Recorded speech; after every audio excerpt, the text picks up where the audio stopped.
Marisa Wilson had not planned to uproot her life at 43 years old, but life, as she often reminded herself, had a cruel way of reshaping even the best-laid plans. 2 years after the sudden death of her husband, she found herself standing at the edge of a weathered wooden fence, staring at a modest 2-story house in a sleepy suburban neighborhood, wondering if this quiet corner of the world could offer her and her 15-year-old daughter, Lily, the second chance they so desperately needed. The house wasn't particularly grand, nor was it new, but it had character. A broad front porch with a swing that creaked in the breeze, ivy creeping up one side, and a backyard spacious enough for the swimming pool she had promised Lily when they packed up their life in the city. More than anything, Marisa needed a place to breathe again, away from the dense smog of painful memories and the constant noise of a life that had felt increasingly hollow without her husband's steady presence. Moving had not been a decision made lightly, but with Lily growing more distant and withdrawn each month, Marisa knew something had to change before the grief calcified into something neither of them could escape. The first weeks in the new house passed like a dream, almost too good to be true. Lily, initially hesitant about the move, quickly fell in love with the backyard pool, spending long afternoons floating lazily under the warm sun or laughing with a few new friends she had made at her new school. Marisa, relieved to see a spark of life returning to her daughter's eyes, dedicated herself to restoring the garden, repairing small things around the house, and slowly building a new rhythm to their days. Their neighbors, at first glance, seemed friendly enough. There were a lot of older couples, a few young families, and a handful of retirees who spent their days meticulously tending to their lawns. It was the kind of place where people waved as they passed but didn't pry. A quiet, well-mannered community. Marisa had no illusions about becoming best friends with her neighbors, and she was perfectly content to keep things cordial and distant. After all, she had not come here to socialize, she had come to rebuild. It was during one of those early evenings, as Marisa sat on the porch sipping coffee while Lily and her friends splashed around in the pool, that she first noticed Karen Miller. Karen was hard to miss. A broad, heavy-set woman with a booming voice and an ever-present scowl that deepened every time her eyes landed on Marisa's backyard. She lived 2 houses down, in a gaudy home painted a shade too bright, with wind chimes that clanged relentlessly against each other in the slightest breeze. Marisa had seen Karen around town before, a figure impossible to ignore at the local grocery store, the sort of woman who barked orders at cashiers and demanded to see managers over trivial inconveniences. It didn't take long for Marisa to realize that Karen was not merely a neighbor, she was a self-appointed guardian of the neighborhood's standards, a woman who believed her opinions carried the weight of law. The first interaction was innocuous enough. Karen waddled up to the fence, leaning heavily on the gate, and called out with exaggerated cheeriness that didn't quite reach her small, suspicious eyes. She commented on how nice it was to see young people enjoying themselves, but quickly pivoted to remind Marisa about the unwritten rules regarding noise after 6 p.m. on weekdays. Marisa, not wanting to start on the wrong foot, apologized politely, though she knew there was no such rule, at least not one written or mentioned during her buying process. She brushed it off, chalking Karen's behavior up to small-town nosiness and assuming it would pass. But Karen's visits became more frequent, her comments more pointed. She would appear without warning, offering unsolicited advice about property upkeep, reminding Marisa about where trash bins should be placed, and hinting that participation in the local community events was not optional. It was not long before Marisa understood that Karen's friendliness was a thin veneer for control. Still, Marisa held her ground, maintaining polite distance, unwilling to be drawn into neighborhood politics. Lily continued to thrive, seemingly unaffected by Karen's looming presence.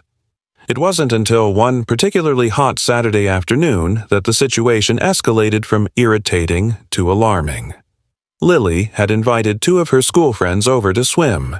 They played music softly from a portable speaker, nothing that could be heard beyond the backyard fence. Marisa was inside, folding laundry, when she heard shouting. At first, she assumed the girls were just being loud, but something about the tone, sharp, angry, made her blood run cold. She dropped the basket and rushed outside just in time to see Karen inside their yard, standing near the pool, her hand clamped tightly around Lily's upper arm. The sight froze Marisa in place for a fraction of a second. The sheer audacity of it, the violation of boundaries, the image of her daughter shrinking away from the furious, red-faced woman. Then instinct took over.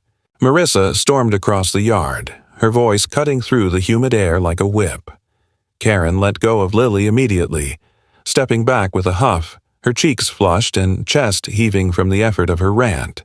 She began shouting about rules, about unauthorized gatherings, about children endangering themselves without adult supervision.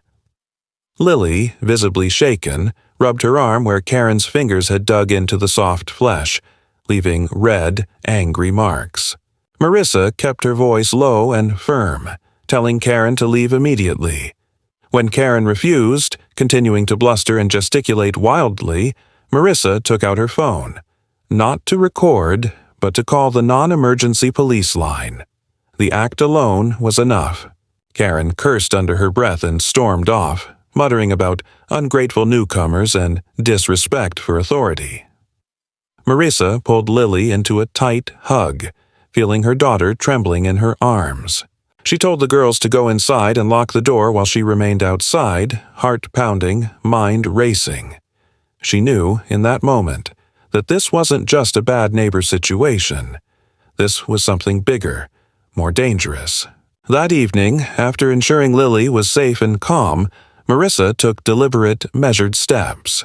She documented everything. She photographed the marks on Lily's arm, typed up a detailed account of the incident while it was fresh in her mind, and scheduled an appointment first thing Monday morning with a local medical clinic to have the injuries officially evaluated and recorded. She also contacted an old acquaintance, someone she had once worked alongside during her environmental consulting days, who now specialized in private conflict resolution cases. She would need advice, maybe legal counsel, but above all, she needed to be smart. She would not react emotionally. She would build a case methodically, piece by piece, because Karen had crossed a line that could not be ignored. Marisa also sat Lily down that night for a long, honest conversation. She explained what had happened, why it mattered, and most importantly, that none of it was Lily's fault. She promised her daughter that they would not be bullied out of their new life, no matter how ugly things might get. It was a heavy promise to make, but Marisa meant every word. In her heart, she knew this fight was no longer just about property or neighborhood politics. It was about setting a precedent for the kind of life she and Lily would live moving forward. One where they stood their ground against intimidation. One where they refused to be made victims again. As the sun set that night, casting long, bruised shadows over the backyard, Marisa sat by the pool alone. The water, once a symbol of new beginnings, now shimmered darkly under the deepening sky, reflecting her own simmering resolve. Karen had made a big mistake. Marisa Wilson was not the type to back down. Not now, not ever. Whatever storm was coming, she would meet it head-on, and this time, she would make sure the right person paid the price. Marisa knew the encounter with Karen had only been the beginning. True to her instincts, the following days unfolded with a sense of growing tension that seemed to hum in the very air around the house. It started subtly enough. The morning after the pool incident, Marisa found a letter taped to her front door. No envelope, no official heading, just a sheet of cheap printer paper with a crude warning typed in all caps. Parties and gatherings must be approved by the community. Council. Violators will be reported. No signature, no name, only the thin implication that she had broken some invisible rule. Marisa folded the letter carefully, placed it in a Ziploc bag without touching it again, and filed it in the expanding folder she had labeled Incident Documentation. She wasn't going to confront Karen directly. There would be no shouting matches over fences or petty retaliation. Instead, Marisa would do what she had always done best: stay calm, stay methodical, and let the facts speak when the time came. But Karen, it seemed, was not content with passive-aggressive notes. 2 days later, Marisa noticed a pickup truck she didn't recognize parked across the street. An older man sat inside, pretending to check something on his phone, but his eyes kept flickering up toward her house. He stayed there for nearly an hour before driving off slowly, looping around the cul-de-sac twice before disappearing. That night, Marisa received a violation notice slipped under her door, not mailed, not officially processed, claiming she had altered her property without permission by installing the pool. It was, of course, absurd. The pool had been part of the property long before Marisa purchased it, clearly listed on the survey and fully approved. Still, the notice was another stone thrown into her still water, another deliberate attempt to rattle her. Again, she documented it all, scanning the notice, photographing where it had been left, and recording a short voice memo describing the man and the truck. By the end of the week, small disturbances had escalated into outright hostility. Someone began tampering with her garbage bins, moving them from the curb and scattering trash along her driveway in the middle of the night. Another morning, she discovered graffiti scrawled on her backyard fence, "Respect the rules or leave." The words were smeared hastily in red spray paint, already beginning to drip in the humid air. Marisa did not clean it immediately. Instead, she photographed it from every angle, printed the images, and filed an official police report for vandalism. The responding officer, a young man with a sympathetic frown, suggested it might just be kids being kids.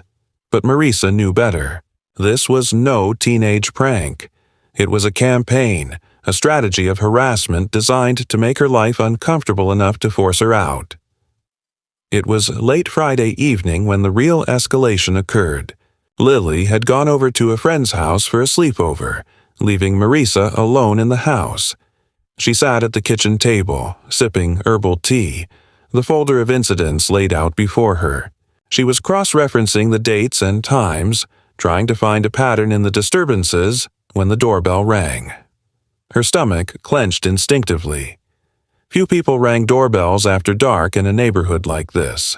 She rose slowly, quietly, peeking through the side window before opening the door.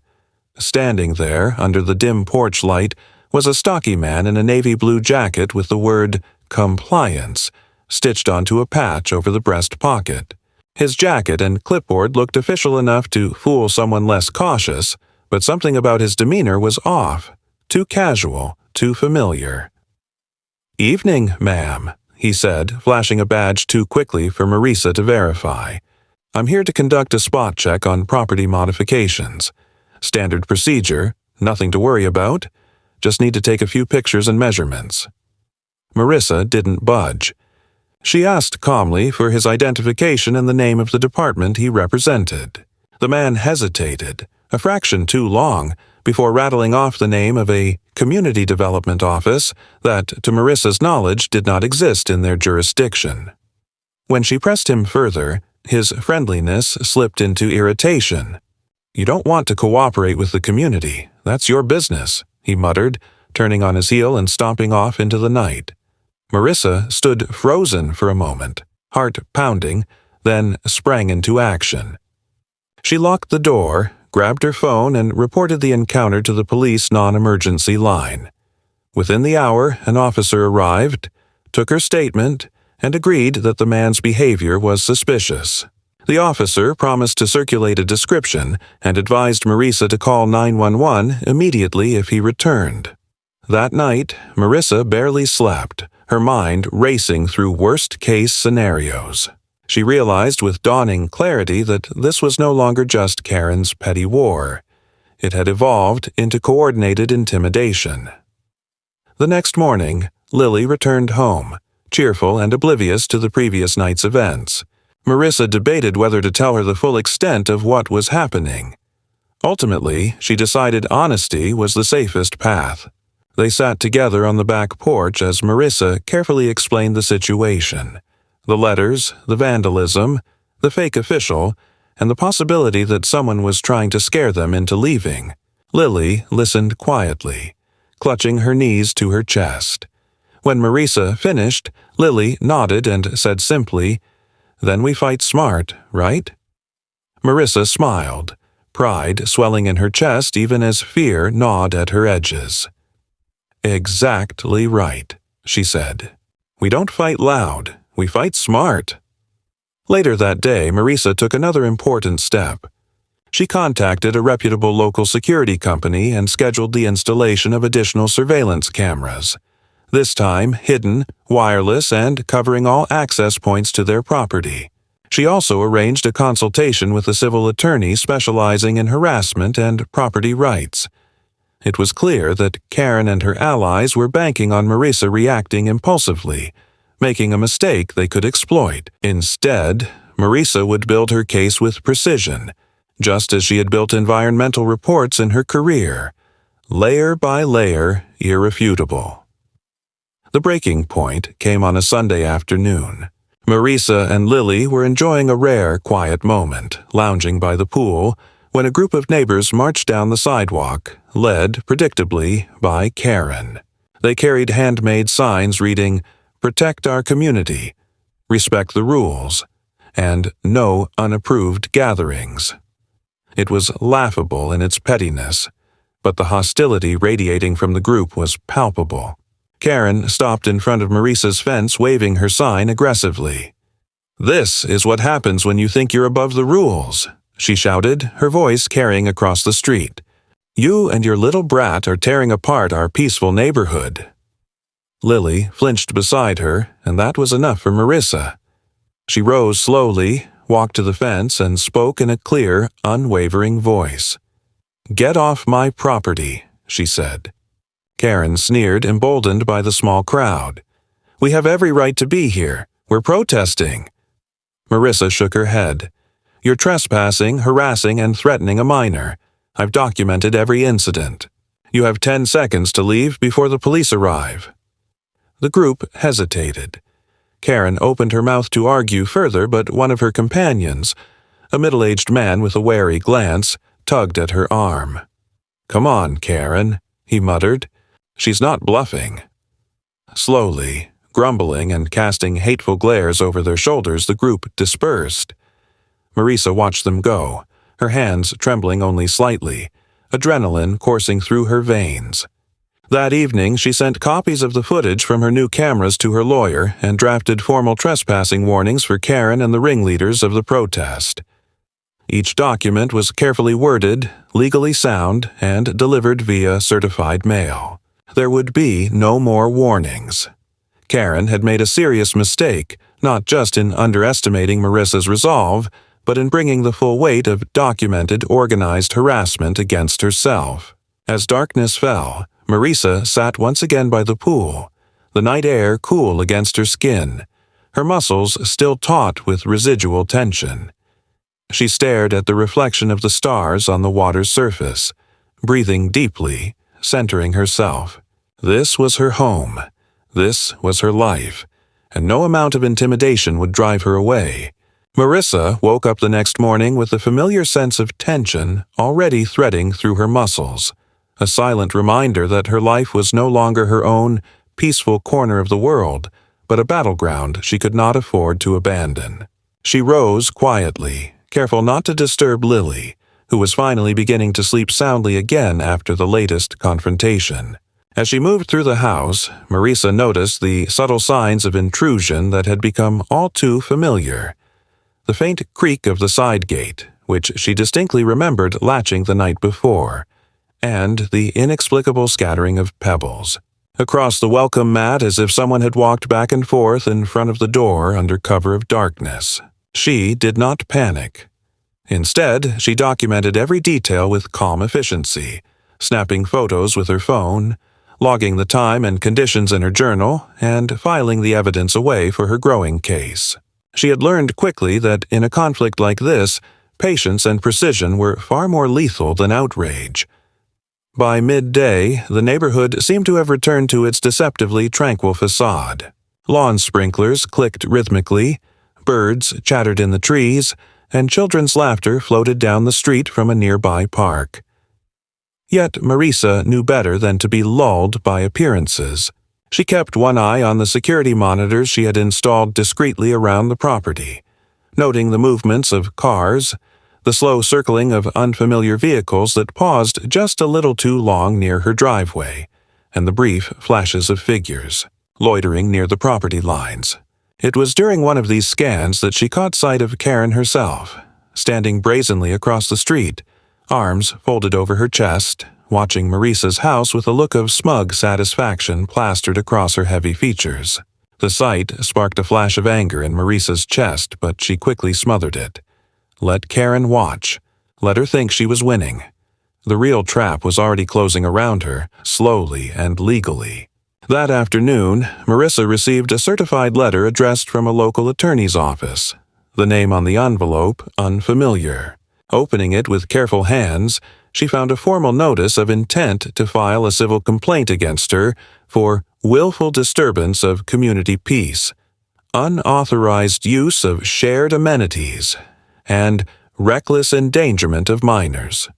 A laughable accusation considering the backyard pool was entirely on private property and had been approved years before her arrival. Marissa read the document twice, her jaw tightening with each absurd paragraph.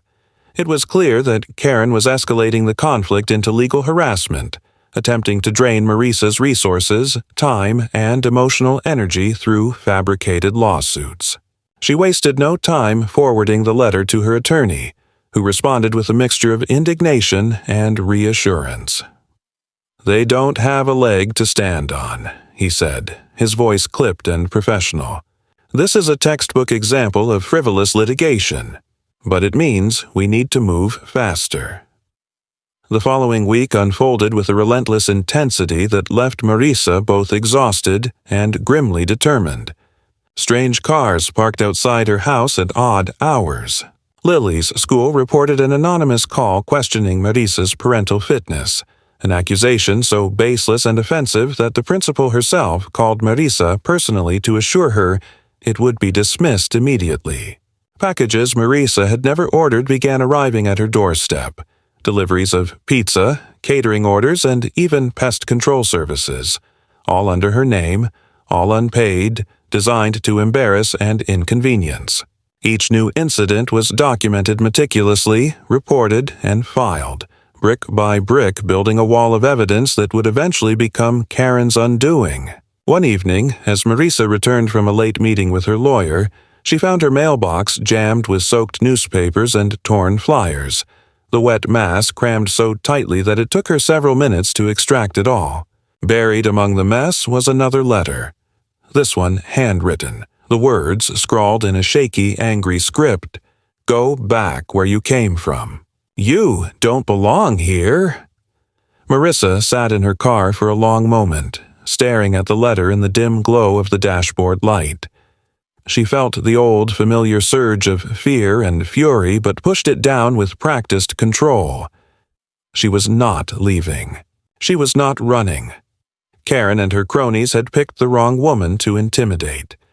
The next escalation came not from the front lines, but from within. One of the older neighbors, Mrs. Hanley, a widow who had kept largely to herself since Marissa's arrival, knocked hesitantly at her door one afternoon. Marissa, wary but polite, invited her inside. Over tea, Mrs. Hanley revealed that she had overheard conversations between Karen and several other neighbors, discussions about ways to force out undesirable residents by making their lives miserable. According to Mrs. Hanley, this was not the first time Karen had orchestrated such a campaign.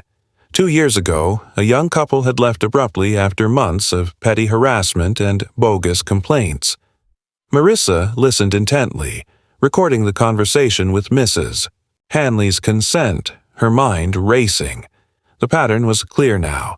This was Karen's playbook, and Marissa was merely the latest target. Emboldened by the information, Marissa and her attorney filed formal harassment complaints not only against Karen, but against every neighbor who had participated in the organized protests and fake service calls. They compiled timelines, photographic evidence, witness statements, and official police reports into a comprehensive dossier that painted a damning portrait of coordinated abuse. Meanwhile, Marisa maintained her outward calm, mowing her lawn, attending Lily's school events, smiling politely at neighbors who now could barely meet her gaze. She knew the lawsuit would take time, but the tide was turning, and she intended to hold her ground until the end. Then, one night came the incident that crystallized everything. Marisa was sitting on the back porch sipping coffee and watching the stars when she heard the faint crackle of footsteps near the side fence. She moved quietly, stepping into the shadows, and caught sight of a figure crouched by her gate, fumbling with something metallic. She didn't hesitate. She dialed 911 with one hand while grabbing the high-powered flashlight she kept by the door with the other. Within minutes, the flashing lights of a patrol car illuminated the street. The figure, a young man Marisa recognized vaguely as Karen's adult nephew, was caught attempting to install a padlock on the outside of her gate, effectively trying to trap her in or control her access. The police arrested him on the spot for trespassing and attempted vandalism. Under questioning, he quickly folded, admitting that Karen had asked him to help keep the new people in line. Marisa watched from her porch as he was loaded into the back of the cruiser, feeling a cold, hard satisfaction settle in her chest. It was no longer just harassment. It was conspiracy and criminal behavior, and she had the evidence to prove it. In the days that followed, the neighborhood grew noticeably quieter. Cars that had once lurked now sped past without slowing. The neighbors who had once rallied behind Karen suddenly found urgent reasons to avoid her. Even Karen herself seemed to retreat, her appearances becoming sporadic and furtive. But Marisa knew better than to assume the war was over. People like Karen did not accept defeat easily. They simmered, plotted, and waited for new opportunities. Marisa adjusted her strategy accordingly. She fortified her home with additional security features, including reinforced locks, perimeter alarms, and a second round of surveillance cameras. She enrolled Lily in a weekend self-defense course under the guise of just a new hobby, reinforcing the lessons of resilience and awareness without burdening her daughter with more fear. Most importantly, Marisa continued to live her life openly and without apology, working in her garden, hosting Lily's friends, attending town meetings, showing Karen and everyone else that she would not be driven into hiding. Every evening, as the sun dipped low over the rooftops and painted the sky in bruised shades of purple and gold, Marisa sat by the pool and reflected on how far they had come. She thought about her husband, about the strength he had always seen in her even when she doubted herself, and about the future she was building now, not just for herself, but for Lily. This was their home, their sanctuary. No one, especially not a bitter, overreaching neighbor, was going to take that away from them. In the weeks that followed the arrest of Karen's nephew, Marisa could feel a tangible shift in the air around the neighborhood, as if the very ground had cracked and exposed something rotten just beneath the manicured lawns and polite greetings. The tension had not dissipated. It had simply changed form, becoming colder, more calculated, and more isolated. Karen no longer staged loud protests or sent anonymous letters filled with threats. Instead, there was a chilling absence, a silence that crept along the sidewalks and seeped into the very bones of the street. Neighbors who had once shouted accusations across property lines now avoided eye contact entirely. The street that had seemed so vibrant with daily life had turned into a brittle, hollow shell, where whispers lived behind closed curtains and glances darted quickly away. Marisa knew better than to assume that quiet meant peace. She understood predators well enough to recognize that retreat often preceded a more cunning attack. Marissa's attorney had moved aggressively, filing harassment suits against not just Karen, but the small clique of enablers who had rallied behind her. Their case was bolstered by the growing stack of evidence Marisa had compiled, including the police reports, video footage, and Mrs. Hanley's damning testimony. Yet, even as the legal wheels turned in her favor, Marisa remained on edge. She had lived too long under siege to let her guard down now. She continued to monitor the security cameras religiously, reviewed Lily's new self-defense techniques during casual mother-daughter afternoons, and kept her lawyer updated on every small development. She knew this fight was as much about endurance as it was about legality. It was during one of these routine reviews of her surveillance footage that Marisa noticed something that made her blood run cold. On 3 separate nights, well after midnight, a shadowy figure could be seen lingering at the far edge of her property, just beyond the reach of the floodlights. Whoever it was did not approach the house directly. Instead, they stood there, motionless, for several minutes before disappearing into the darkness. No overt actions, no vandalism, no trespassing technically, only presence, deliberate and unnerving. Marisa showed the footage to the police, but without a clear image or a license plate, there was little they could do beyond increased patrols in the area. It was a reminder that fear could be wielded just as effectively as physical confrontation. Determined not to be paralyzed by intimidation, Marisa decided it was time to reclaim some control over her own narrative. She began attending community council meetings, not to argue or accuse, but to observe. Sitting quietly at the back of the town hall, she watched as Karen tried to resume her role as an influential voice among the residents. Karen's tone was different now, more measured, laced with an exaggerated politeness that did little to hide the venom underneath. She spoke about maintaining community standards and protecting the integrity of the neighborhood, carefully avoiding direct references to Marisa, but making her intent clear through vague insinuations about problematic new residents who refused to assimilate.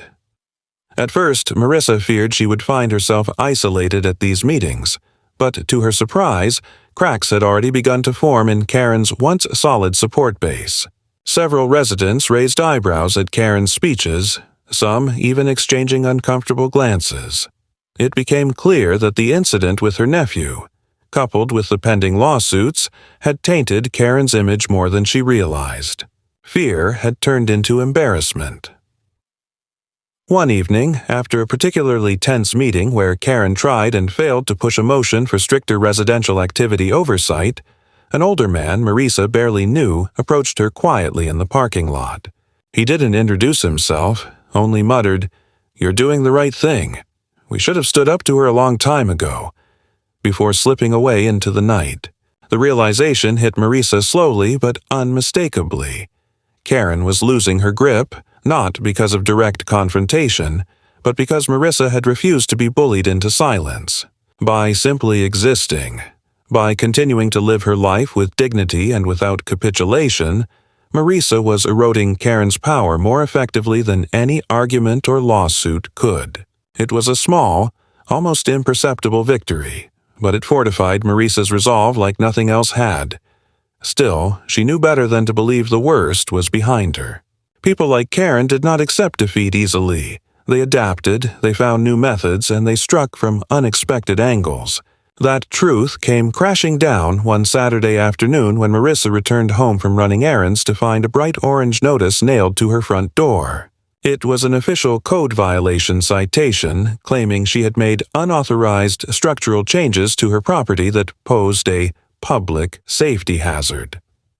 Attached were vague accusations about her pool area, alleging it did not meet updated safety regulations, an accusation that, if proven, could lead to heavy fines or even forced modifications. Marisa's hands trembled slightly as she pulled the notice free and read it again. The claim was ridiculous. The pool had passed all inspections prior to her purchase and had been untouched since. But it was not the accusation itself that chilled her. It was the implication. Someone inside the city administration had been convinced, coerced, or otherwise manipulated into weaponizing bureaucracy against her. Marisa contacted her lawyer immediately, who reassured her they would handle the matter through formal channels.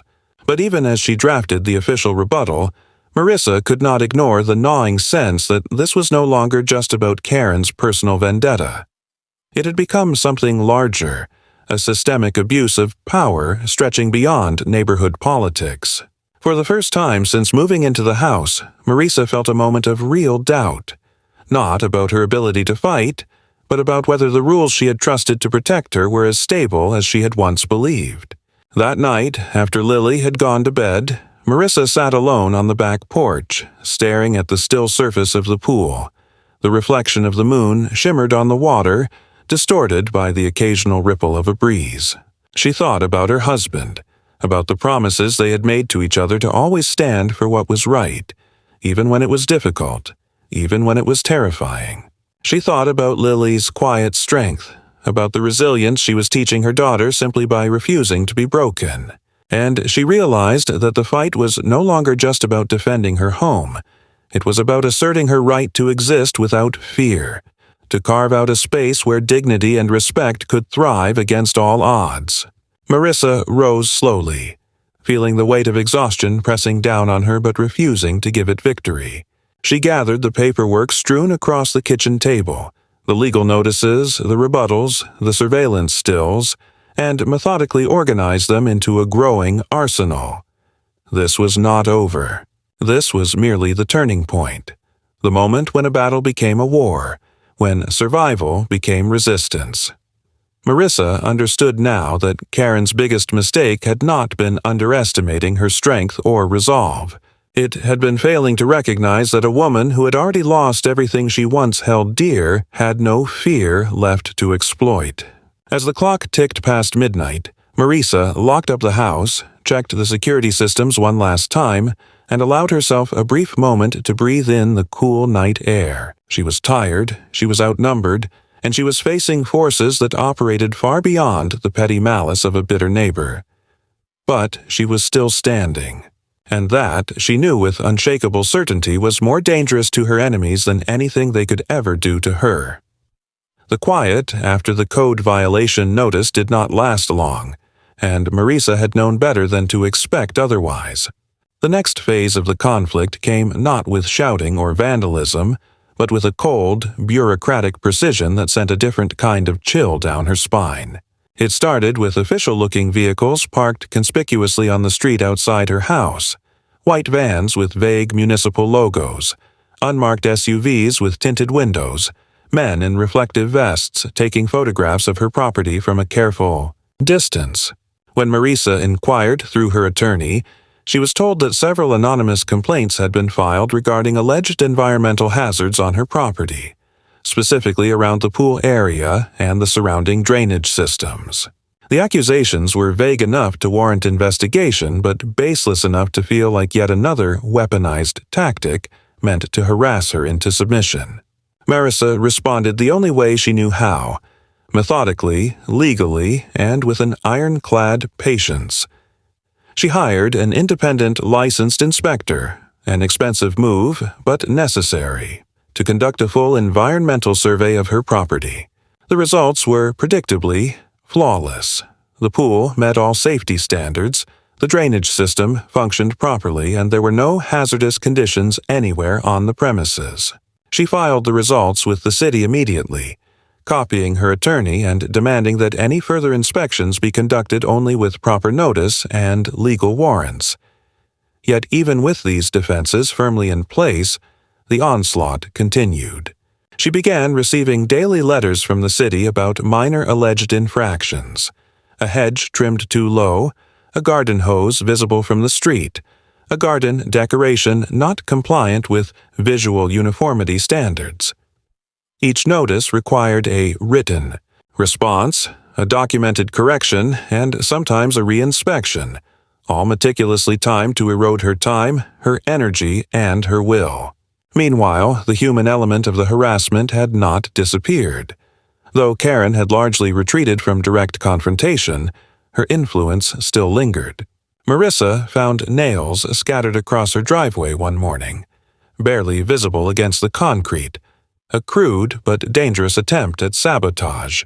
Another day, she discovered that her mailbox had been smashed in with a blunt object, the mangled metal hanging from the post like a defeated flag.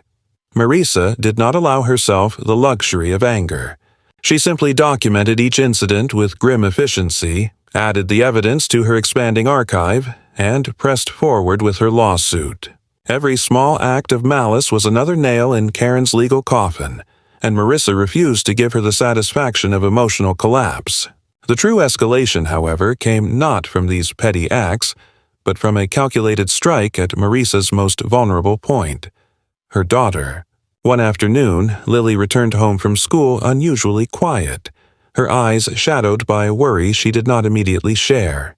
When Marissa pressed gently, Lily finally confessed that a group of students, children of Karen's allies as it turned out, had begun spreading rumors that Marissa was under criminal investigation, that Lily would be taken away by social services, that their family was about to be evicted for endangering the neighborhood.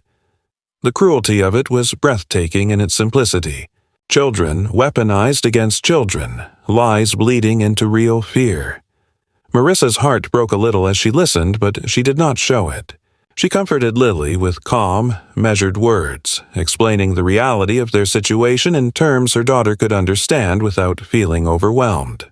They talked openly about how fear often made people cruel, how lies thrived in ignorance, and how standing tall in the face of injustice was the hardest and bravest thing anyone could do.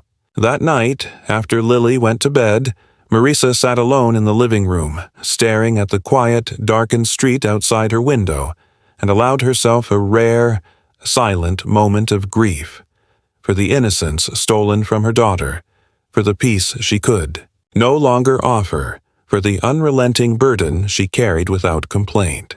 Yet grief did not deter her. If anything, it sharpened her resolve. Marissa intensified her defensive strategies, meeting with her lawyer almost daily to refine their approach. They filed counterclaims against Karen and her allies for slander, harassment, and conspiracy to interfere with private life. They initiated a formal complaint against the city employees who had participated in the baseless inspections, triggering an internal investigation. Marissa even reached out discreetly to a local journalist known for exposing municipal corruption, providing carefully redacted documentation of the harassment campaign, not for immediate publication, but to build a future safeguard should the attacks escalate beyond control. The retaliation came quickly. Marissa received a summons to appear at a local zoning board meeting, where an emergency motion had been filed to declare her property out of compliance based on the earlier, now disproven environmental complaints. It was a transparent move, a desperate grasp for leverage, but it required a public response. Marissa prepared meticulously, assembling every report, every certification, every photograph into a presentation so thorough it left no room for doubt. When the day of the hearing arrived, Marissa stood alone at the podium in the small municipal chamber, facing a half-circle of stone-faced board members and a gallery filled with hostile neighbors. Karen sat in the front row, her massive frame squeezed into the narrow seat, her expression a mask of smug triumph. Marissa met her gaze without blinking, without flinching. When called upon, Marissa presented her case with calm authority, citing municipal codes, referencing independent inspections, and methodically dismantling each accusation with hard evidence. Her voice never wavered, even as Karen and her supporters muttered and hissed from the gallery. When she finished, there was a heavy, uncomfortable silence in the room, a silence that spoke volumes. The board members conferred briefly before announcing that the motion was denied, the complaint dismissed for lack of evidence. Furthermore, they ordered that no further inspections or actions could be taken against Marissa's property without clear, documented probable cause. Karen's face turned a deep, mottled red, her mouth opening and closing soundlessly as the finality of the ruling sank in. Marissa walked out of that chamber with her head high, her hands steady, and a victory that was both symbolic and tangible. But she was not naive enough to believe the war was over. Victory in one arena only meant the battlefield would shift elsewhere. True to form, Karen's next move was subtler but equally vicious. Marissa began receiving anonymous packages at her home, unmarked boxes containing dead plants, moldy fruit, and once, disturbingly, a bundle of shredded clothing soaked in something foul-smelling. She installed a private mailbox at a nearby post office to intercept deliveries. She upgraded her home security again, installing motion sensor lights and silent alarms. She kept Lily under close watch, coordinating with the school to ensure her safety. Through it all, Marissa maintained her public composure. She attended town events, volunteered quietly at the library, supported Lily's school activities. She showed the neighborhood that she would not be driven away, would not be silenced, would not be broken. And slowly, almost imperceptibly, the tide continued to turn. More neighbors began speaking to her again, cautiously at first, then more openly. A few even offered quiet apologies, expressing shame for having been complicit through their silence. Karen, once the loudest voice in the neighborhood, found herself increasingly isolated, her influence eroding under the weight of her own malice. Marissa understood that true change would not come quickly nor easily.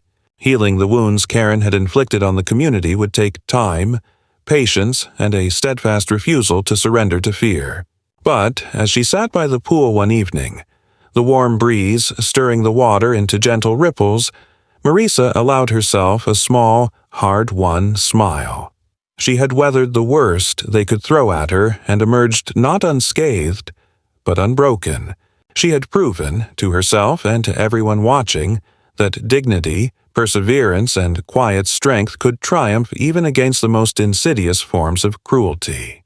And though she knew more battles likely lay ahead, she also knew one unshakable truth. She and Lily had earned their place here, not through intimidation or submission, but through courage. Their home was not just a house with a pool and a garden. It was a fortress built on resilience, a testament to the power of standing firm in the face of relentless storms. And no one, not Karen, not her followers, not the petty bureaucrats she had tried to enlist, could ever take that away from them. The final confrontation began not with a dramatic outburst or a sudden attack, but with the almost imperceptible unraveling of Karen's carefully constructed facade. In the weeks following the failed zoning board meeting, Marissa had noticed a subtle change in the air around the neighborhood. Conversations that once ceased abruptly when she passed now continued cautiously, eyes darting around to ensure they were no longer under Karen's suffocating influence. It was in this slowly shifting landscape that Karen made her most critical and irreversible mistake. Late one Friday evening, as Marissa returned home from a quiet dinner with Lily, she noticed the faint but unmistakable scent of something burning. At first, she assumed it was a neighbor's fire pit, but as she turned onto her street, the smell thickened, acrid and aggressive. Her heart leapt into her throat when she saw the faint flicker of orange at the edge of her property, near the backyard where the privacy fence shielded her pool. Without hesitation, Marissa pulled into the driveway, jumped out of the car, and ran toward the source. What she found made her blood run cold. Someone had set fire to a pile of leaves and debris stacked against her fence, likely hoping the flames would catch and spread. Luckily, the wood was still damp from a recent rain, and the fire had sputtered and smoked rather than raging out of control. Marissa grabbed her garden hose and quickly extinguished the smoldering pile, her hand steady even as adrenaline raced through her veins. She called the police immediately, her voice calm and factual as she reported the attempted arson. The responding officers took her statement with a seriousness that indicated they understood the gravity of the situation. This was no longer harassment. This was criminal endangerment. It was an escalation that could not and would not be brushed aside. While the investigation began, Marissa's attorney moved quickly to file for an emergency protective order against Karen, citing the long history of harassment, the direct and escalating threats, and now an act that could have caused widespread property damage or even loss of life. Karen, for her part, initially denied any involvement, claiming ignorance with a theatrical innocence that fooled no one. However, her bravado crumbled when the police presented evidence from Marissa's security cameras. Though the footage was grainy, it clearly showed Karen's recognizable figure, her heavy build, her distinctive gait, lurking near the side of Marissa's property around the time of the fire's ignition. Confronted with the video, Karen's demeanor shifted from smug defiance to barely concealed panic. The news traveled fast through the neighborhood. Rumors swirled, whispers passed from porch to porch, and even the most loyal of Karen's former supporters began to distance themselves. Some neighbors who had once eagerly participated in her campaigns of intimidation now scrambled to protect their own reputations, offering public condemnations of the act and expressing their support for Marisa. The community, finally faced with undeniable evidence of Karen's malevolence, could no longer pretend that the conflict was a simple neighborly disagreement. It was clear now that Karen had crossed a line so egregious that no amount of lies or manipulation could salvage her standing. In the days leading up to the court hearing for the protective order, Marisa felt the weight of every decision she had made throughout the ordeal. There had been moments of doubt, moments when retreat had seemed like the easier path, but standing firm, refusing to be broken or baited, had led her to this point. Not just the defense of her home, but the exposure of a systemic pattern of abuse that had festered unchecked for too long. As she prepared her testimony, Marisa thought not only of herself and Lily, but of the others Karen had hurt before them, the families who had quietly slipped away without ever fighting back. Marisa knew she spoke not only for herself, but for everyone who had been silenced by fear. The courtroom was small and sterile, the fluorescent lights humming overhead as the judge called the session to order.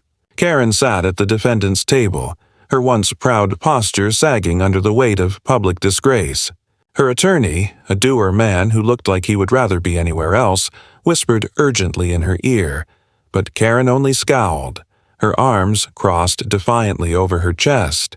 Marisa sat at her own table, composed and unflinching, her lawyer beside her and the thick file of evidence stacked neatly in front of them.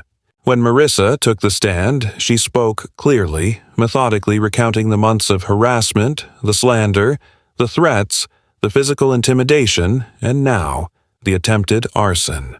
She presented her documentation, the photographs, the inspection reports, the letters, the security footage.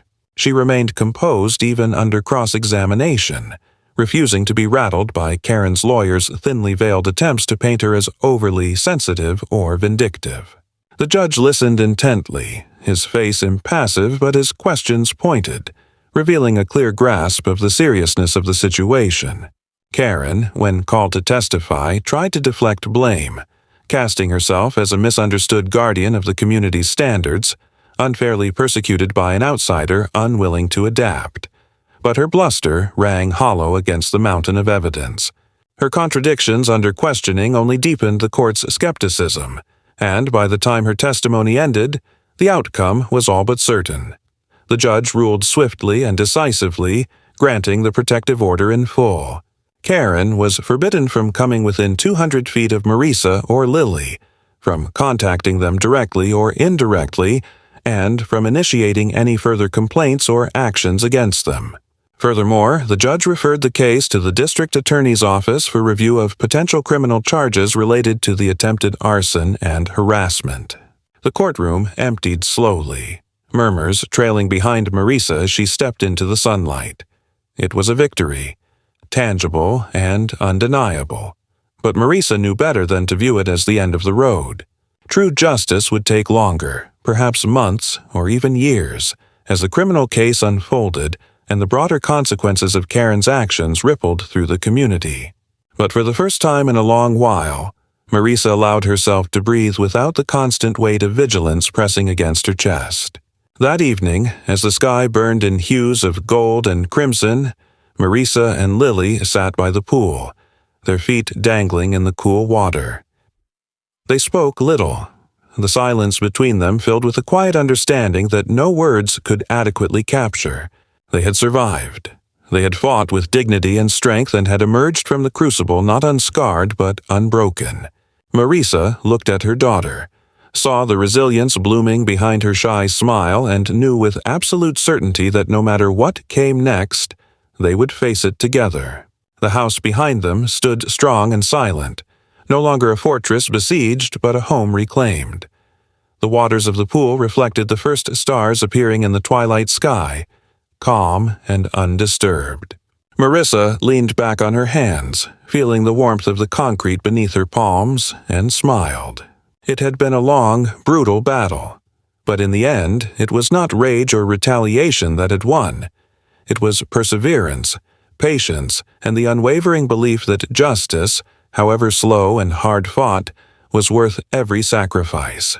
The weeks following the court victory passed in a strange, almost dreamlike haze. Marissa found herself adjusting to the quiet with cautious optimism, as if waiting for the next blow to fall, even as each passing day without incident reinforced the reality that the worst was finally behind them. The protective order against Karen was not just a piece of paper, it was a shield that had real, tangible power. Marissa could feel the difference whenever she walked down the street with Lily. Neighbors who had once averted their eyes now offered tentative nods or quiet greetings. Even those who remained silent seemed stripped of the hostility that had once clung to them like a second skin. The tension had not disappeared entirely, but it had shifted, no longer centered on her and Lily, but hovering like a guilty cloud over Karen's crumbling domain. Karen herself became a ghostly presence, glimpsed only occasionally through curtained windows or during hurried trips to her car. Rumors swirled that she was planning to move, that the fallout from the court case had rendered her position in the neighborhood untenable. Whether she stayed or left, Marissa no longer cared. Karen's reign of fear had ended not with a spectacular collapse, but with a slow, inevitable decay, and Marissa had no interest in chasing after the remnants of her influence. She had more important things to focus on, rebuilding her home into the sanctuary it had always been meant to be, nurturing the quiet strength that she and Lily had forged through adversity. Lily herself seemed lighter, freer in ways that Marissa had not realized she had been weighed down before. She spent more time with her friends, laughing without glancing nervously over her shoulder, making plans for the summer that extended beyond the safe confines of their backyard. One afternoon, Marissa found her daughter sketching designs for a small vegetable garden they could plant together, an idea Lily presented with shy excitement. It was such a simple thing, and yet it struck Marissa with profound emotion, the realization that, against all odds, they had not just survived, but had managed to reclaim a future that was once shadowed by fear. Marissa threw herself into small projects around the house, not out of necessity, but out of a newfound sense of ownership and pride. She repaired the loose hinges on the front gate, sanded and repainted the porch railing, and planted bright marigolds along the walkway, their vibrant blooms standing as defiant symbols of resilience. She and Lily repainted the old wooden bench by the pool, laughing together as they splattered each other with paint, creating something new from something weathered. These acts, small and mundane, became rituals of healing, tangible proof that the ground beneath their feet was once again solid.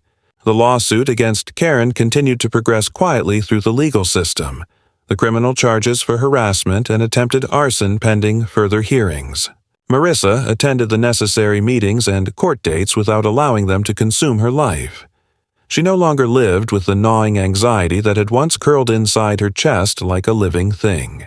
Whatever consequences Karen eventually faced, Marissa knew that justice was already at work, slow but inevitable. She had already won the battles that mattered most, the battles for her home, her daughter's safety, and her own peace of mind.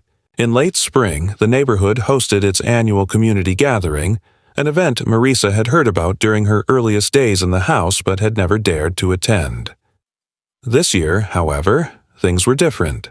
Invitations were extended without hesitation, and several neighbors personally encouraged her and Lily to come. After some deliberation, Marissa agreed, not out of a desire to integrate fully into the neighborhood's social fabric, but as a quiet statement that she no longer lived in the shadows others had tried to cast over her. The gathering took place in the small park at the center of the neighborhood, beneath a canopy of old oak trees. Marissa and Lily arrived with a homemade pie, greeted with polite smiles and genuine welcomes. Conversations flowed easily, though the undercurrent of past tensions still lingered faintly. Marissa did not bring up the events that had led them to this point, and neither did anyone else. It was not necessary.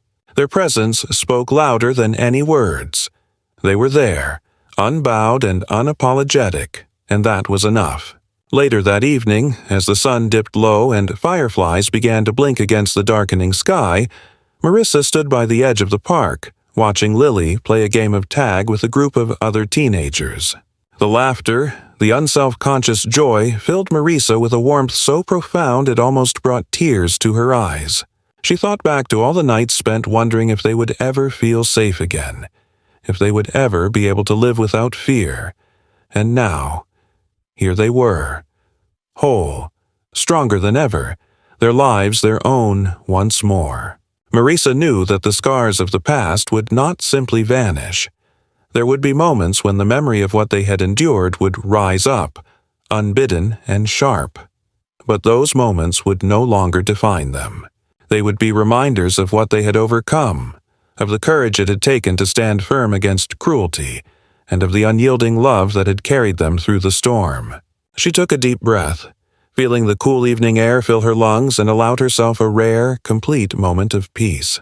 As she and Lily walked home later, the quiet stretch of road bathed in the soft glow of streetlights, Marissa felt a deep, abiding gratitude for the life they had rebuilt.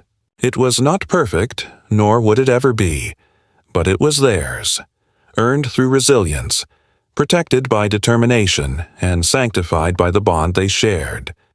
No one could ever take that away from them. The house came into view, its porch light casting a welcoming glow over the freshly planted marigolds. Marissa squeezed Lily's hand gently, smiling down at her daughter, and together they climbed the steps to their home, closing the door firmly behind them against the night.